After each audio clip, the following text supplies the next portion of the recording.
Today, I want to talk to you about going through the recruiting process with a lack of playing time.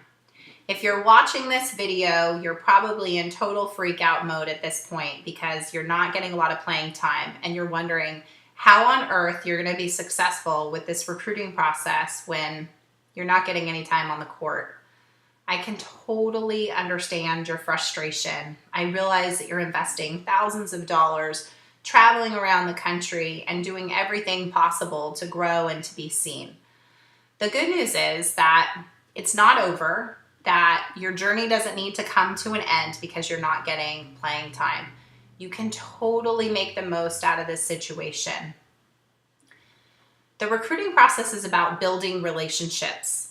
And I want to start there because I think it's so important for you to understand that when you go through this journey, your whole goal is to really work on establishing a relationship with the college coach, with the program. You're trying to get to know them just as much as they're trying to get to know you. If you're not getting a lot of playing time, that doesn't necessarily mean that you're not going to get recruited or that you can't get picked up by a certain program.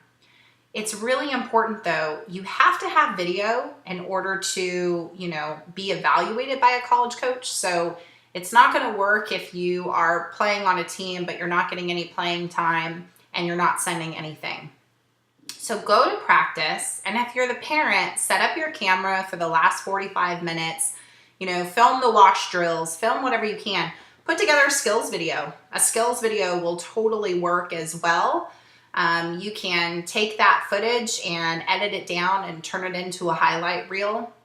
This is something that my staff has to do on a consistent basis for athletes that aren't getting a lot of playing time. So don't put yourself in a panic and think that it's impossible to get video.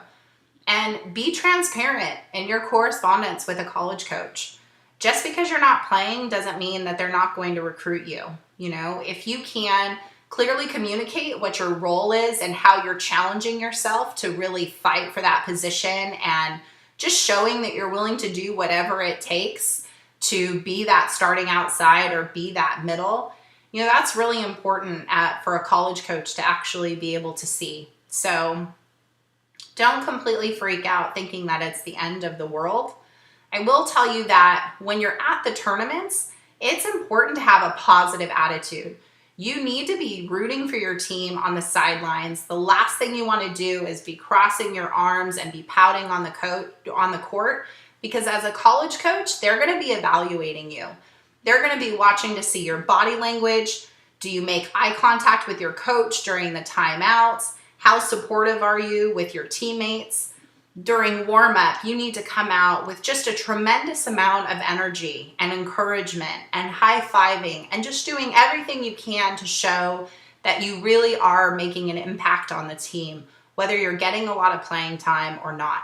It's really going to show, and a college coach will really appreciate that positive attitude.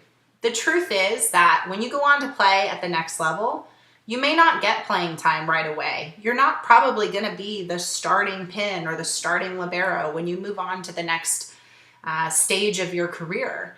And so as a result, that's one of the reasons that college coaches are paying such close attention to your body language because it's very rare for an athlete to just step into a gym and have that starting position. So they want to know that you're not only able to fight for the spot, that you're willing to commit to it and commit to being the best that you can be, but that you can also have a really positive attitude and be positive with your teammates.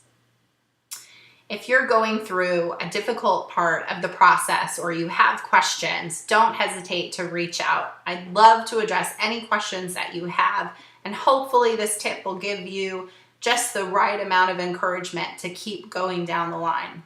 Best of luck.